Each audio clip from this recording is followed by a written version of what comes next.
When I was growing up, to have a flat nose, I was called flat bridge, bummy presser, all the names that you could find that could make a girl feel bad about herself. I saw this man sitting with my splitting image in a chair, and I was like, all right, yeah, he's my father.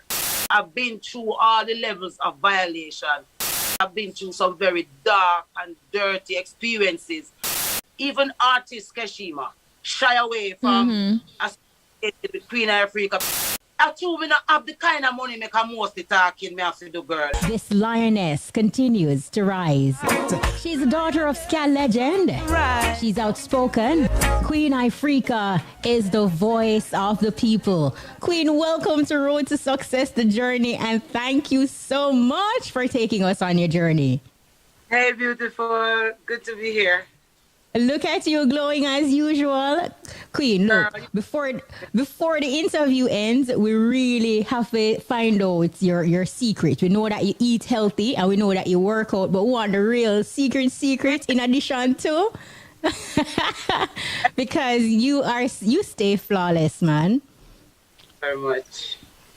But you know, Queen, we've always seen you on many platforms speaking your truth and, you know, just lobbying for the people, whatever the issue is.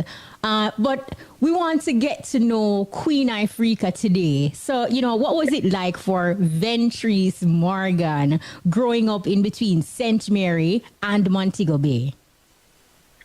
All right. So I heard you said earlier that I'm a Montegonian by heart, but I was born in Spanish Town. So at 2 months, I was taken to my grandparents in St. Mary by my aunts. And I grew up to the age of around 9 when my mother resurfaced in my life and took me to Montego Bay. And that's where I continued, you know, growing up from. So a lot of people who really knew me from Montego Bay because of how early I went there as a child. Tell me something, Queen. As an adult, you're very outspoken and you talk your mind. As a child, were you like this? I mean, were you always outspoken and did you get in trouble for it? You know, funny enough, over the holidays, some of my family came by to cook food and stuff, and I haven't seen my auntie for a while because of COVID. And so I wanted them to tell Rebel, you know, a little bit about me as a child, you know, because he know me, he really know me as a child. And one of the things my cousin Anne-Marie told him was that I was the quiet one. I was no way. Where Kshema, you know, my grandparents named me Goody, you know. My nickname. Oh gosh. Area and got to Killancally, big up all those in Killancally listening right now. If you go to St. Mary and go to Killancally and say Goody, everybody would know that it's Queen Ifrica you're talking because they know me as Goody. So my grandparents named me Goody because they said I just laid in the crib and sucked my finger while everybody was fussing. The first official Goody. Yeah, you talk to me, girl. Right? Now, I know that you also grew up with a Rastafarian background and household. Yeah. What values did your parents pass on to you that still resonates with you today? You know, with as rocky as it was, the first thing that come to me was self-value. Value. Like, being aware of self was something very strongly that my mother more than ever believed in. You know, she was very much aware of self and what it really means to be aware of self as well. So I could say that. Take us back to your school years. Is there a significant moment that, you know, that stands out to you when you reflect on high school and primary or prep school when just looking back at your school years? You know what I can first say? It was the seriousness of the dedication of the teachers towards us getting educated. They're very, I can't, like Miss Simit, Miss Walters, Miss Allen, or some of those names will come to my mind right away as I remember early back in St. Mary days when it was Arley's days, it was Rosebank, Arley's days. But just how serious they took homework and just knowing what you're supposed to know, I can never forget that, you know, how involved those teachers were in terms of you getting it where education was concerned. And I know you said that, you know, as a child you were quiet and stuff, but can you recall at what point during your childhood or young adult years that you actually found your own voice and wasn't afraid to speak out for yourself? Boy, girl, me I fight for myself from me I go to school in Kshema. Like, I was picked on a lot. Like, I was called, all right, in the community that I come from, right? Kilamkali community. I was called the ugliest girl in the world, you know. As a little girl, I looked forward to coming in from school in the evenings and to have big adults as I would break the corner. In those communities, you have what is called a square, like a outer square, you know? And so you have the shops in the square and you'd have to walk past all these shops on your way home. And I had to look forward to being called Miss World. Not for good. When I come to somebody actually become this Miss World, yeah.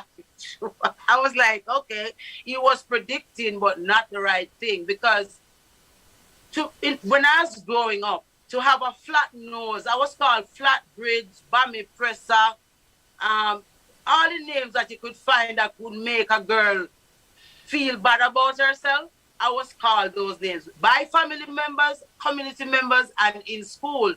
But one of the things that I can safely tell you though, Kshema, that me never yet looking at the mirror and feel like me need something about myself. Like, I always love myself. I always think there's something about me, and that was from I was a little girl. So that's why you see I always love to tell people that loving yourself is not just feeling it in the moment, but it's actually knowing what it means to love yourself. So it does, people will say whatever they want to say about you, but you knowing you and who you are makes the world a difference. So I had that kind of childhood, you know, coming up, and it blossomed into this beautiful swan here.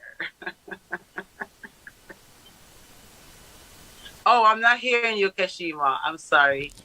Oh, you hearing me now? Sorry about that. You're right. So I'm saying that is just really phenomenal. But, you know, as children can be brutal. And I know even though you said when you look in... Adults. It was adults. It was adults. More adults? Yes. Wow. So, I mean, how were you? Did you have a support system or somebody that you can talk to? Because even though looking in the mirror and still feeling good about yourself and still loving yourself, as a youngster, you must have had a moment when you just feel like you need that cushion. Did you have a support system when adults were being so ugly? Funny enough, yesterday I was showing Rebel a picture of my grandfather, you know, Mr. Gibb. He was my tower of strength. Like, he used to have this thing that he used to say to me when I was very miserable and would come to him about something or another. He would say, don't worry yourself, you're the girl for the money. See it? And that meant a lot, you know, because it was him. I never had, okay, so it was 4 of us as cousins growing up, you know, and I never had either of my parents around. So for me, it was, my cousins had their mom, even though their dads weren't there. They had their moms. So I had to share their mom, you know. So my grandfather was that kind of a father figure for me who would, I have mom, I have my auntie, and I have my grandmother who takes care of the female side of me. But where the daddy side was concerned, that was my grandfather always, you know, putting confidence in me that, yeah, they're picking on you, but don't worry, you'll be the one, you know, and it's different. So when you move now with mommy to Montego Bay, Yes. still at a young age, what was that transition like for you?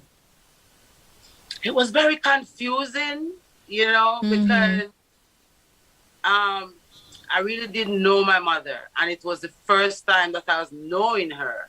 And then, right after knowing her, she convinced me to go to Montego Bay with her to meet my biological father, who is Derek Morgan. But when we got there, she changed her mind. She said she didn't want to Oh see him. wow. And so I was supposed to spend maybe like 2 weeks or so with her because it was school time. So I think it was Mm-hmm. around sometime in the 80s. And I was supposed to spend, school time, holiday time, and go back to St. Mary.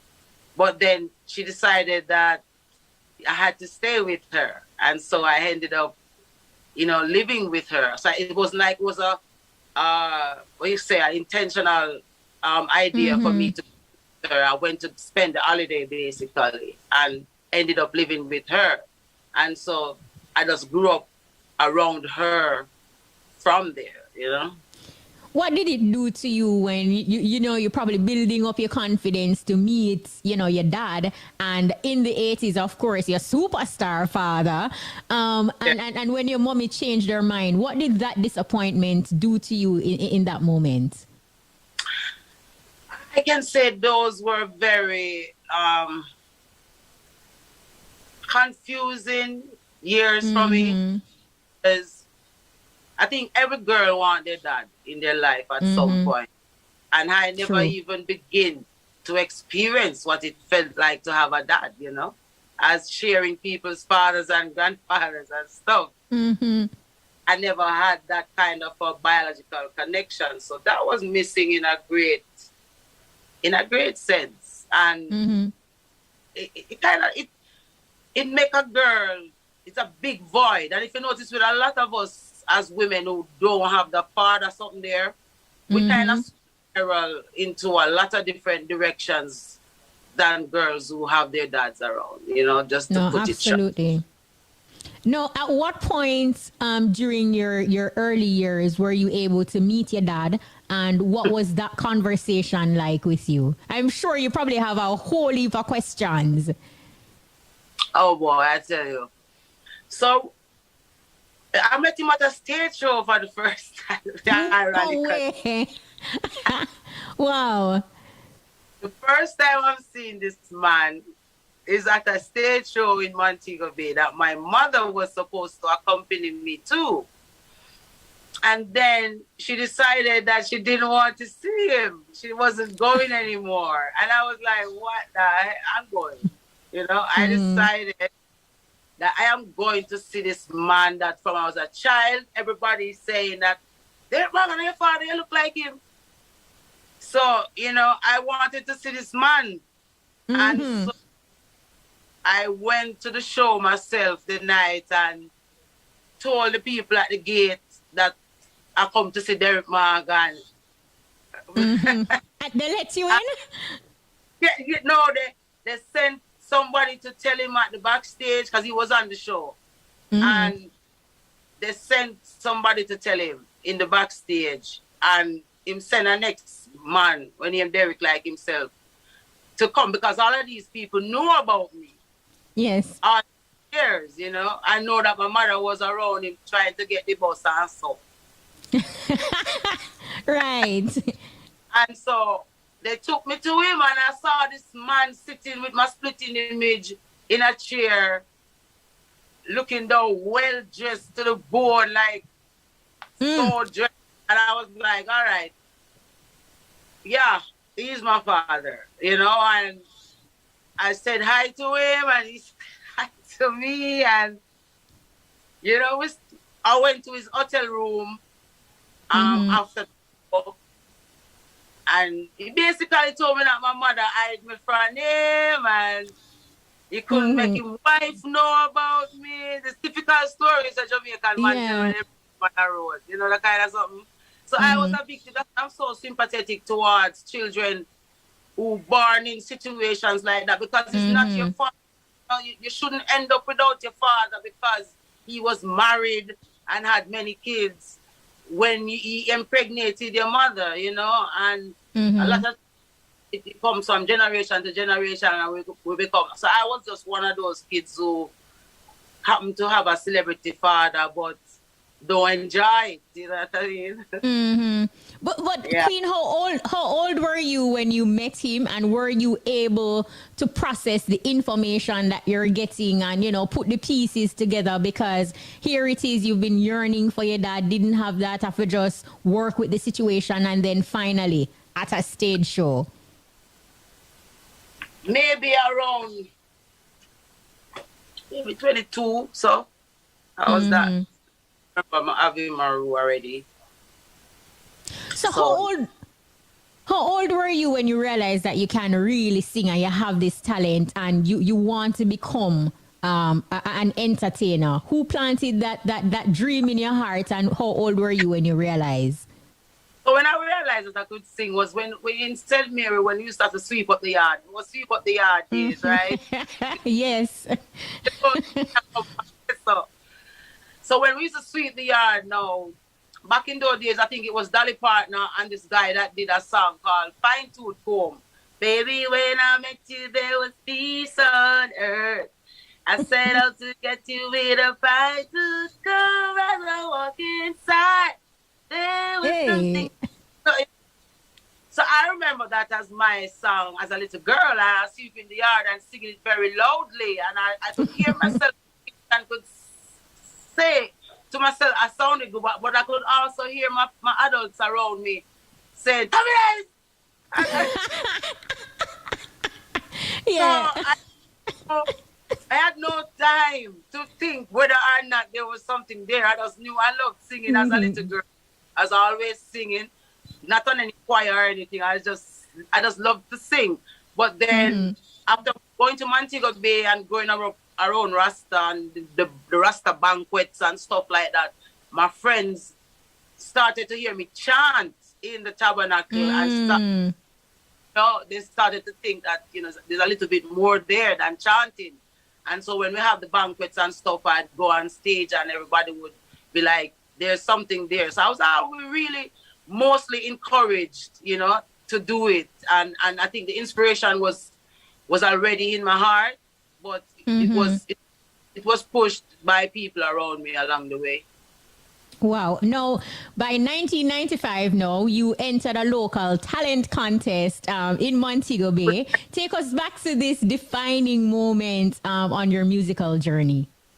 Right. So it is actually one like that, because remember in 94, Garnet Silk all of us was loving this Garnet Silk here. And then by 95, he died, and it was like, all my friends now, when we're coming up, we wanted to do music, and so we're always in the streets. The Eisenegger, we call it now. Back then, Chinese Eye them and Major Lion them and them youth then, and Montego Bay, Fire Lion, and Concord, all those youths. We're always in the streets, just having fun around music. And so they used to have this popular contest in Montego Bay, because I still think that Montego Bay is one of our most, aside from Clarendon, talented parishes. May I tell you, talent there everywhere, in everything, from dancing, big up Daima them, just from all of that, all of them, real talent. And so competitions like that have been happening in Montego Bay for a long time, and as introduced by friends again to enter one that would get you to go on some some fest. And so I entered at Walter's place on Montego Bay, Bottom Road, and I won the night from singing some Garnet Silk songs as well, and I was so fortunate to get to go on some fest that year and performed 1:30 the night. Elise Kelly, big up yourself, Elise. Of course. that night. And I also performed. I always love to say it, because no upcoming artists can't say them something. So them perform after Buju Bantan 1:30 the night.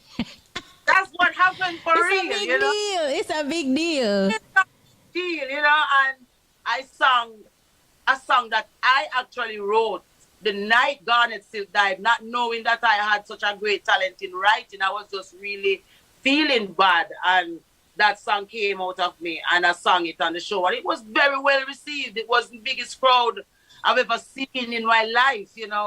When I came out that morning, when Elise called me out and I saw the crowd, it was really something. I knew I belonged on that stage, though.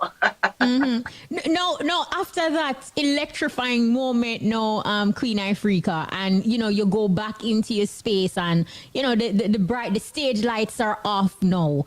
What did you say to yourself in the moment, and what was that mission like to because I'm sure you wanted to pursue it now even more. What was that vibe like? Well, I could agree with you and say yes, we did want to pursue it more, but I think one of the things Rebel said to me over the years is that him kind of give thanks, and me not really, our neighbor give thanks. Him say him wish me did really understand how talented me be, because me really not, me really not push it. You understand what I mean? It's like when I don't remember if I went to any studio or I was trying to get on any future shows, but what I was always indoor was a kind of readiness, like if somebody should say, Queen, so we're going to do a thing and we want you to pass through. I was always ready, but I just are going to sing over somebody's song or create something, So I think I was more ready for a stage in opposed to preparing for it, or pushing towards. So roughly around 98, so now you were a part of Rebels Flames crew. How did this... Say that again, Queen? I met him in 98. I met him that year. 98, right. So how did this collaboration impact your career? Very interesting, because a lot of times female get bashing, so them go around artists and sleep with them and I saw them boss. But in a Rebel case, it was a very spiritual thing, because in 1998, I went to a wedding on the 26th of December. In Iron Shore with some friends. And when the wedding was over, we came back to the Iron Shore gas station and we wanted to decide if we were going to come to Sting that night. So we were going to leave Montego Bay that night and just come and Sting, just come enjoy Sting and come back, right? So all of my friends, yo, was Sting, yo, was Sting, Me, I said, God must start Sting at night and later after 10, because I have to go going, So I was just looking, I was look down the road. Anyway, push come to shove, my other friends, them say, them are going to Sting. So one of my friends now, who was dating somebody in Tony Rebel Camp at the time, said to me that, that them having a show for Garnet Silk in Johnson. And I was like, that's where I'm going. I don't care about who's going to Sting. That's where me going, right? And so, 7 of us as girls ended up going there that night. Christine was supposed to get us in because her boyfriend left the ticket and stuff. And so we waited at the gate, got into the show. Christine, as usual, went right down my name on the paper to be called up. I was just enjoying myself in the audience. Then I heard my name, and I was like, Christine. So, I swear. And then I went on stage, and I did some Garnet Silk song, and the whole little crowd in the place just gathered around the stage. So I was like, shit, that sound like Garnet Silk on stage, seeing. And when I came off stage now, an artist that was in Flames Battalion at the time said that he wanted me to meet Rebel. And so we walk in to meet Rebel now, and he was like, Rebel, why you there? And then Rebel was like, what's up? And then he's like, may I bring someone to meet you? And then Rebel is like, the only person who want to meet is the girl I met here a while ago. And he's like, yeah, man, she may I bring her. Mad. Yeah. And we met, and he was like, yo, that sound like Garnet. So for me, in that moment, to hear Tony Rebel, where we say, I am responsible for Garnet Silk, and so, and tell me, say, as a woman, me sound like, that was like heaven in itself right there, And him said that Rebel Salute was greatly advanced in terms of preparation, But if I could get transportation to come to the show, he would have one of his artists call me up on the show. And I was like, what, Rebel Salute? Are you serious? Don't say no. And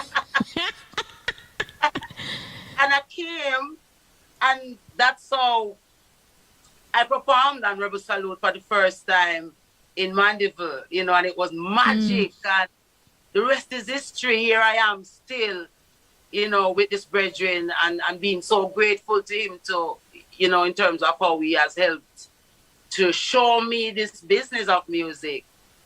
And, you know, that's kind of leading me into my next question, because Rebel is so rounded. I mean, he's not just an entertainer. He's an entrepreneur, a promoter, a producer, cultural activist, and so many more to him. What was the most valuable lesson you would say that you've learned from Tony Rebel? Walking what you talk, doing the walk. Mm-hmm. I learned to do the walk from watching Rebel do it, because I could say to him that, you know, I want to stop smoke, and him said the only way you can stop smoke is when you do it. You know, he hasn't smoked for going near to 40 odd years now. Wow. And as a Rasta man, it would be expected of a Tony Rebel who promote a Rebel Salute with herb curve and the holistic with marijuana and stuff like that, to have a big spliff in his mouth telling you this. But it's going 40 odd years now since he hadn't put a spliff in his mouth to smoke it. And he doesn't drink. So when Rebel Salute is a festival that says no alcohol, no profanity, no lewd behavior, that's what the man does in his day-to-day life. So even if you're a person that finds an excuse to do wrongs, and he's not perfect, you know, I'm not sitting here saying I found an angel of God. I am saying I found a man that understands what it means to be disciplined and to be patient and to really and truly fear God. He's a very God-fearing individual, so he keeps his thing clear of corruption in all the sense of the word. And those, I think, are really good examples for any society to emulate, and for anyone who have the opportunity to be around individuals like those, to really laud them to be that example, to say proactive is better than reactive, you know? Absolutely. No, Queen, you have a very strong stage presence. Your delivery stands out, and you know you have a distinct sound. But do you remember the process it took you to develop your skills and kind of hone your craft? Yeah, again, Tony Rebel, I was the shyest thing. A lot of people don't ask me. Quiet and shy. Trust me, you know, I rate sunshine, right? Remember when we went to Europe, and I took Sunshine with me to Europe, seeing? And I was doing this big show in England, and, you know, them time them just a bus, that kind of bus there. And then at the backstage, and it was Sunshine, you know, who really come say, just relax, just calm, just stand up here. Because she could have still say, I was nervous. I was so, because right now, if I can do a show in front of maybe 100,000, but to do it in front of 10, I'm shitting bricks, I'm telling you, right? So it's, when I go on stage though, I just know say, yeah, right, I now flap myself. So that's how it's sure. You know what I mean?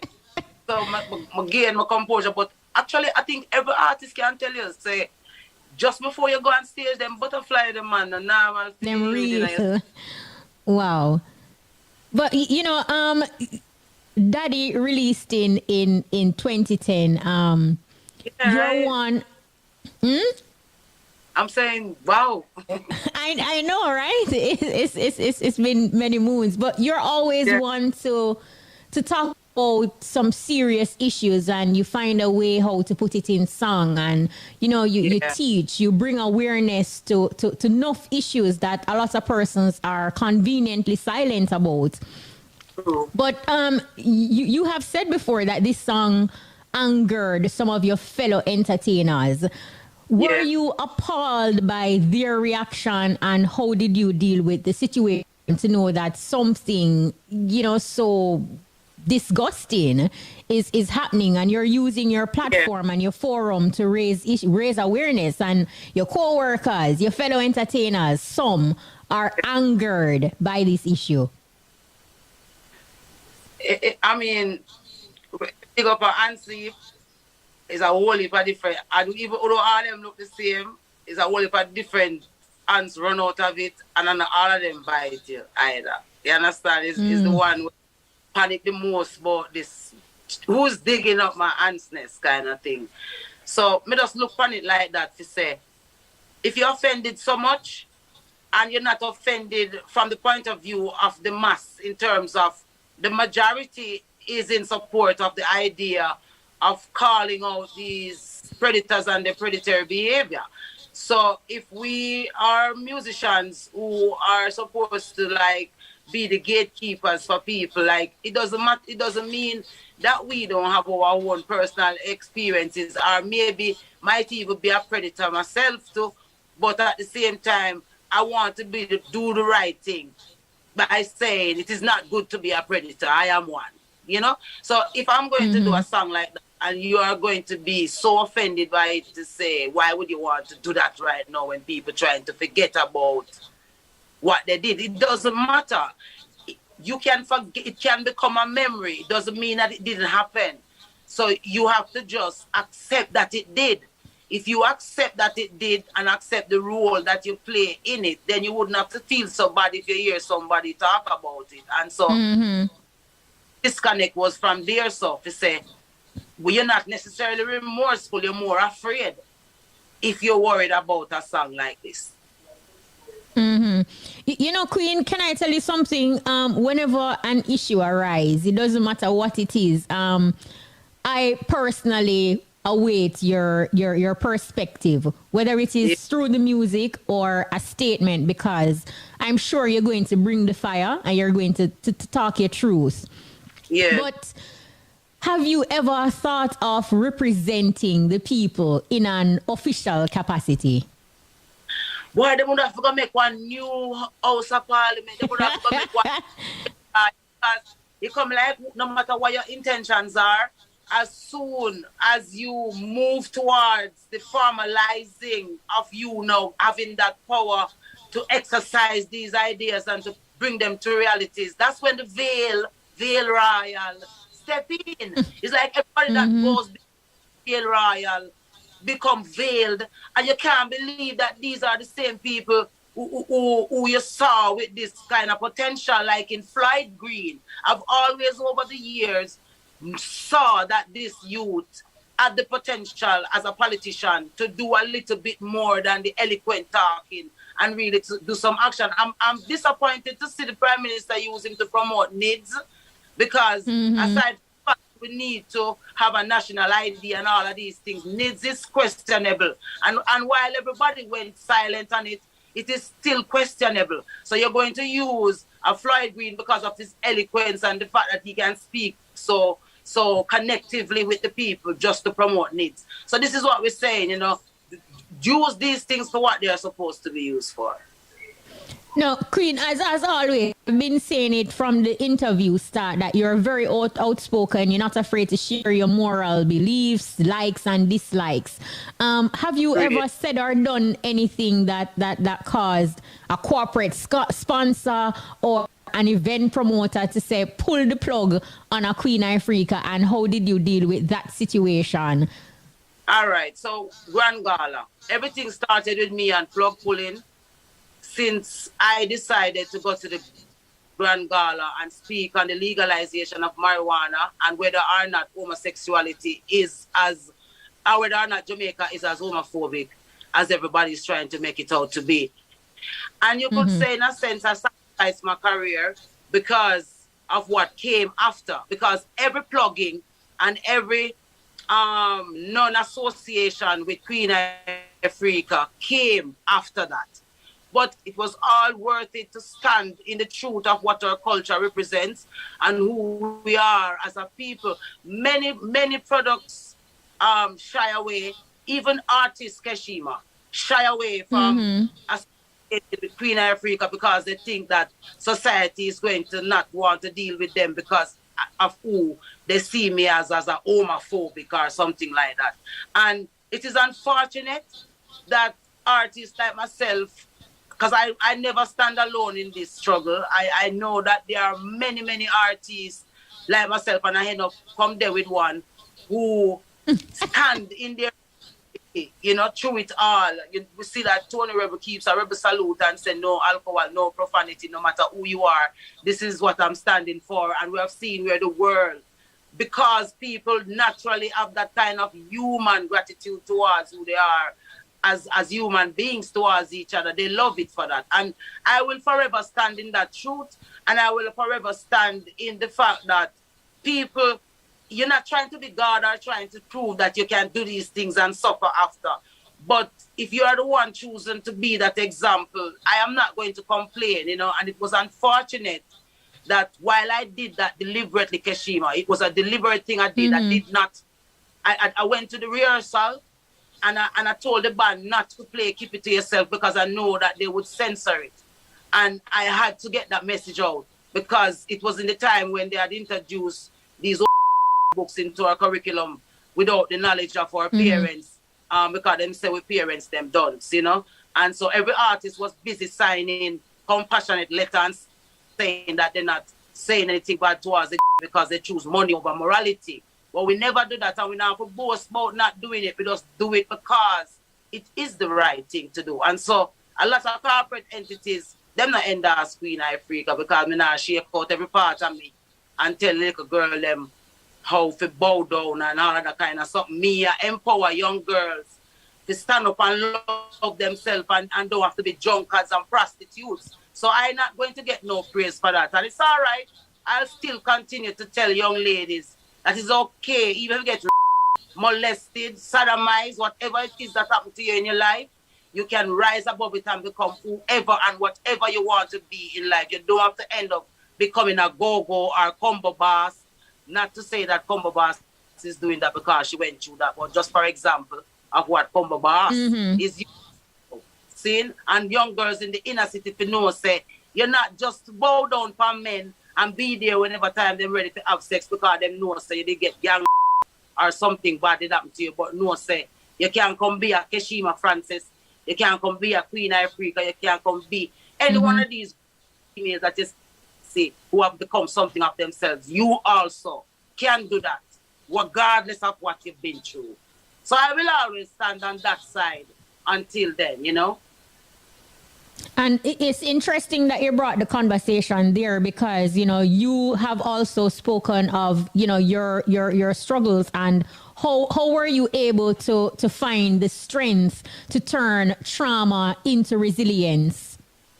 And I started speaking about it now because of the fact that I know that there are so many thousands of youths, young girls and boys who are daily and no one sees them. Me started getting before I left St. Mary, and I told her that I left St. Mary at 9, seeing, and I can remember as a little girl being violated in those ways, and I had to live in my teenage life being violated into my young adult life being violated as well. So I've been through all the levels of violation where sexual violence is concerned. So when I speak on these things, I don't have to come tell you that it happened to me in order to speak on it. I must be able to share with somebody that have been through some very dark and dirty experiences. But that was not who I was. That was what happened to me. And I am not what happened. I am more than what happened to me. And if I can understand that and what that means, then it means that I can live another day without looking in the mirror and thinking that I deserved what happened to me or I played a role in it. Because none of us can determine what our life's journey, as your show suggests, none of us can determine what our life's journey is. But how we prepare ourselves to go on that journey is what allows us to be able to park up the vehicle and come out of it and say, well, I go have a reach. You see what I say? Yeah.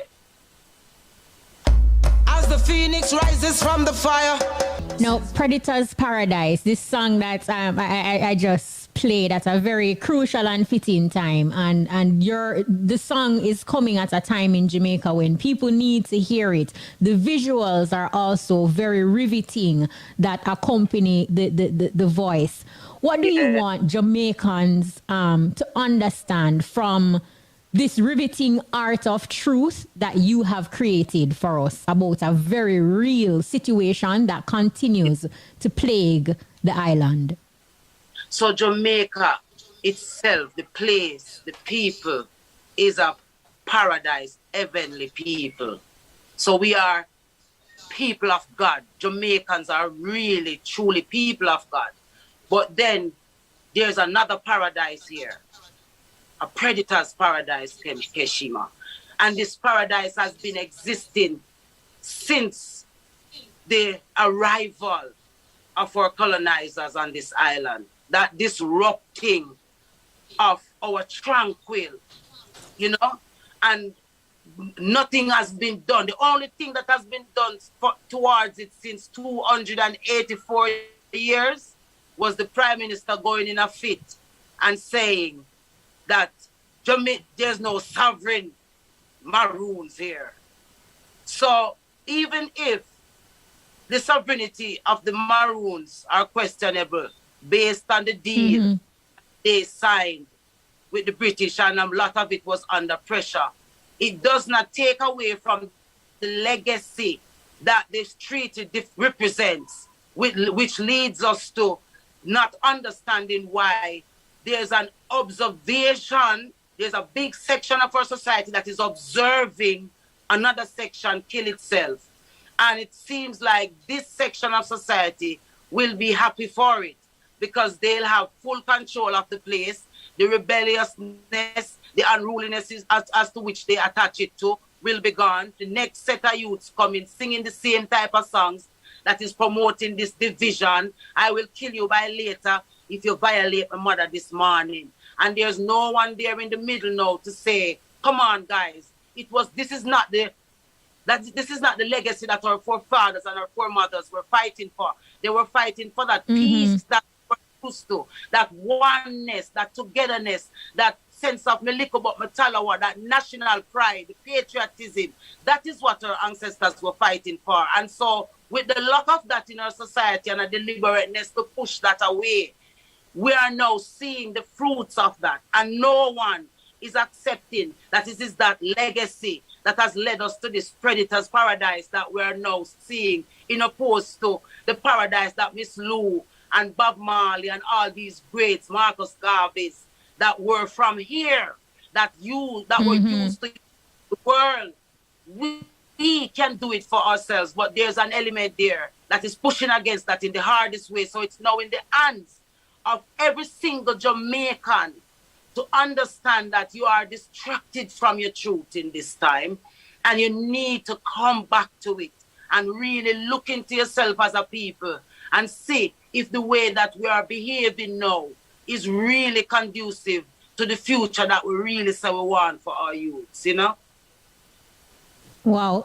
Queen, one of the things about being able being outspoken and unafraid to speak your truth, or regulate others and call them out on certain ills, is that it comes with a lot of criticism and heavy backlash, especially in the digital age where anybody can just with their smartphone go on social media and have an opinion, uninformed opinion, and just spill their guts. Do you find that because you're this constant voice of reason that some people may hold you to perfection, and how do you deal with that? Yeah, and it's so good that you ask a question like that, because I always love to say it's not about speaking from a place of being perfect and having all the answers, but it could be a victim crying out to say, if you try this would probably help me. So for me personally, Kshema, I use my personal struggles to identify with those who have similar ones. And so this is why you could get a predator's paradise now. Because predator's paradise is saying, murder, mayhem is has now become the order of the day, while the victims are becoming more, and the victims are now becoming predators themselves. And so there's a spillover in the society. One of our police officers said it yesterday, that it is not anger that we're suffering from, but it's bitterness. And there could be some truth there, because there's so much things that happen in families and communities that spill over, and there's no peacemaking in the middle. That could very well be one of the reasons why and if we can't, Kshema, stop talking and really, really come to the table, because everything that people want to establish in Jamaica, if a product come here tomorrow morning and one bus, them know how to roll out. And between by 24 hours, it's on the lips of every Jamaican. But there's no method for the poor, no method for the youths. Then we just kill them one another, and somebody gonna try to convince me, say, it's not a deliberate attempt to rid this country of its authentic and indigenous people who really belong here, to let in strangers to enjoy this beautiful place that we have down here. Jamaica people, me hear the Prime Minister asking you guys to wake up. But may I tell you, I don't know if it's the fast food and the alcohol them where everybody a drink up, but something need to go on where the awareness of the people. Jamaica people need to come back to that place of where we were in terms of resisting against the system. When did we become so comfortable with these things happening to our people, and everybody just driving them big vehicle and behaving like, yeah man, then soon kill off themselves and we have the place. I can't happy about that. And you speak with such passion, Queen, always, whether you're talking or in your song, and we know that you feel deeply. And do you foresee then that we as a people will have to take it back to the foundation, like bring it back to self, like be more grounded in as it relates to who we are, because so many persons just going around and this selfie culture, this age of show and tell across social media platforms is not helping us to be connected with truly who we are. And I just love to use that to agree further with you by saying to these new influencers that we have, one of the things that's happening now is a lot of our children that were born here, or a lot of parents that left here and went overseas, their children are now coming back to be change makers in our society. But they have only come up on what they heard about our culture. They don't really know it on the ground. And so they are now responsible for introducing a new way of life, a new way of seeing yourself, a new way of operating to our young people. But they are still on this third world level on the island, where they're getting up to a 3-camera phone in an inner city with a lot of garbage around them. They have to be finding a little corner to do the selfie from. It does something to them when they hang up from there. So we want these influencers now to use the opportunity to not just sell to these vulnerable minds who are now so curious to be online and to be looking around, but sell them back some of themselves, sell them back some of what you grew up on and know about Jamaica. I notice everybody wants to know, say, I'm Jamaican, my parents are Jamaican, I have Jamaican roots, I have Jamaican connection.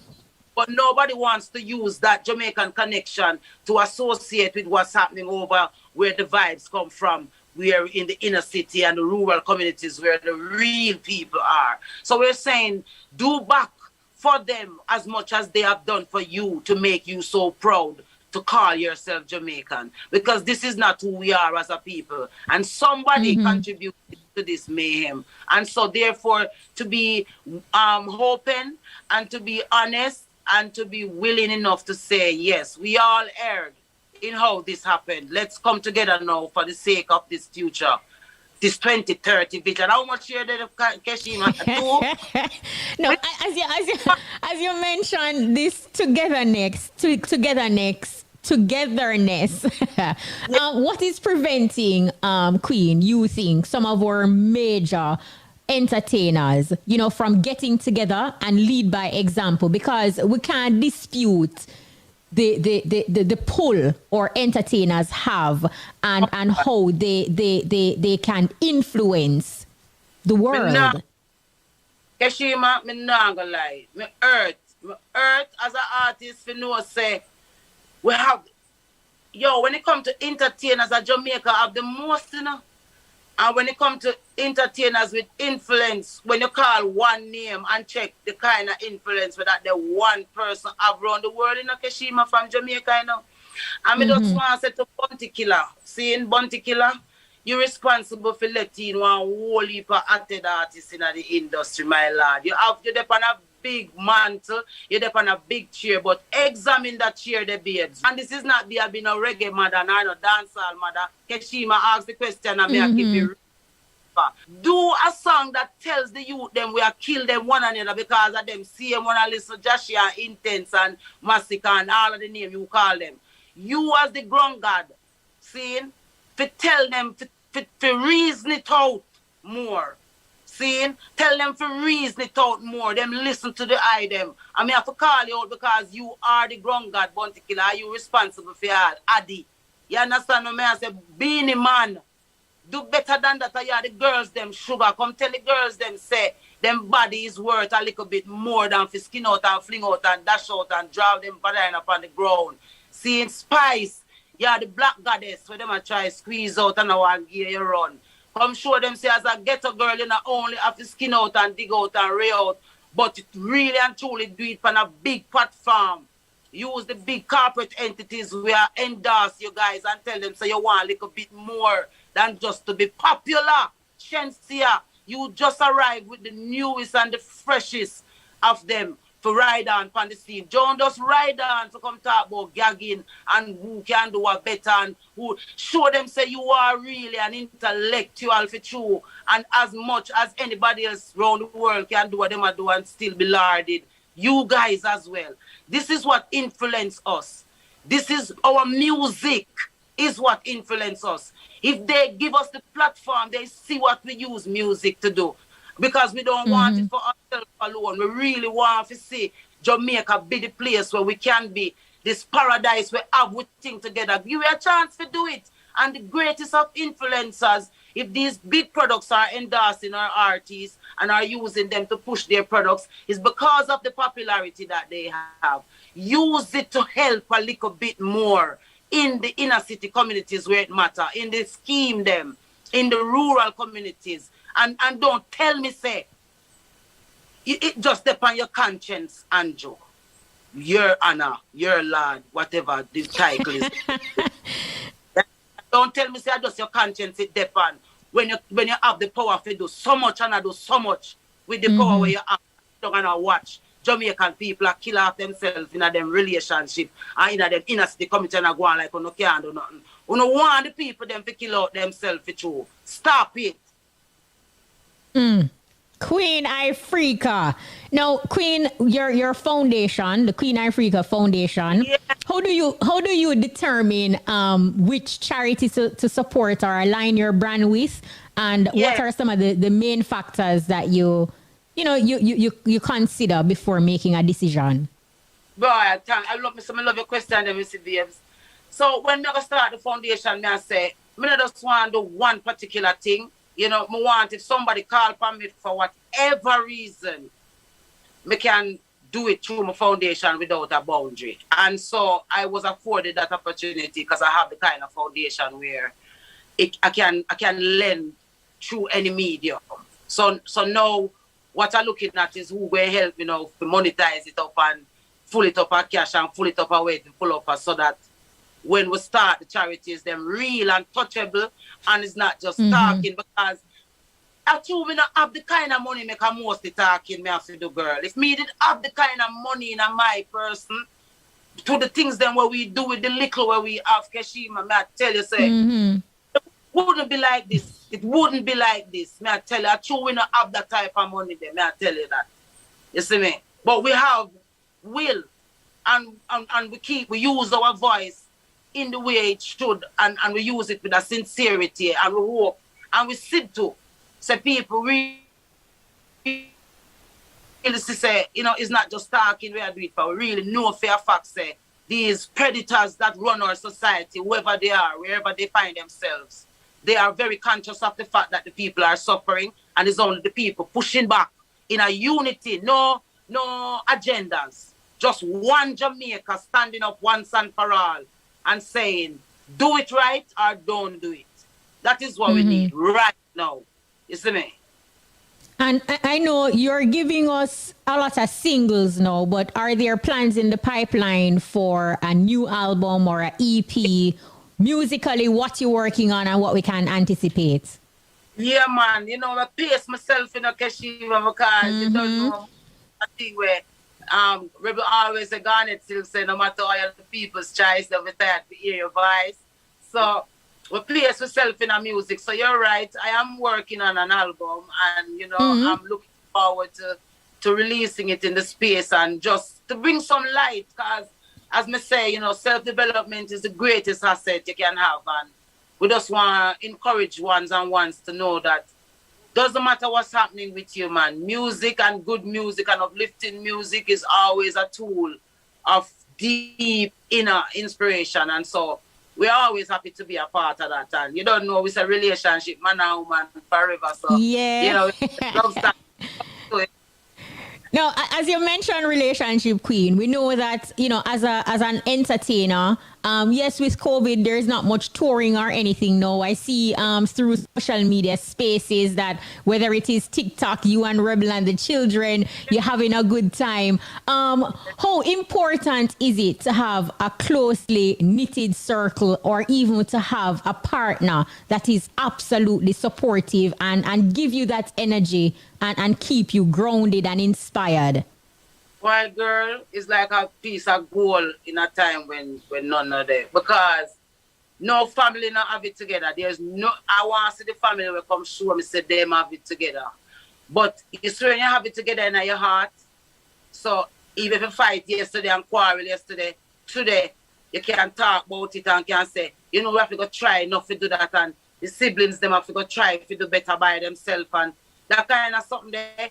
If we continue with that, man, because some me run my family. If my youth them now you might say then they on their own, because me now about to not fit me have about to me. Me not business about the modern family thing. You believe the way all my grandparents them grow me where certain things you know do and certain boundaries you know cross. We think that's supposed to remain, even if you're creating a modern way of dealing with children. So you will find for enough of us in our 40s then or so, we're having a lot of difficulties. My daughter, 21-year-old, and she know everything already. You know what I mean? But still know anything, you know? Because we, when we are 21 and them age, we need our parents' fear. Then we're back on a show where we do. But these kids nowadays, there's a society that's fooling them that they have it all together until them bought them to and come here. So, yeah, every family must give up on the methods that you use to try to keep your family together, because it's really the family will pray together, stay together for true. Wow. You know, Queen, this was an absolutely beautiful reasoning. And to be honest, I could go on and on. It is after 1:30. I will still go. But you know, final question, Queen.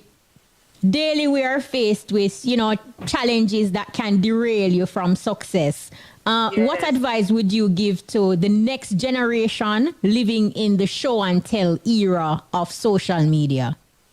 I was just telling my daughter that she's always done, you know, our TikTok and stuff, and I'm saying to her, one of the things that you guys need to pay attention to is the realities around you. So it's making sure that your room is tidy, that your clothes is clean, and because that's your reality. It doesn't matter how beautiful you look online, and no matter how you're flaunted and carrying on, when you put that gadget down, there's a reality there for you to deal with. And how you deal with that reality will determine even how long you stay on that social space.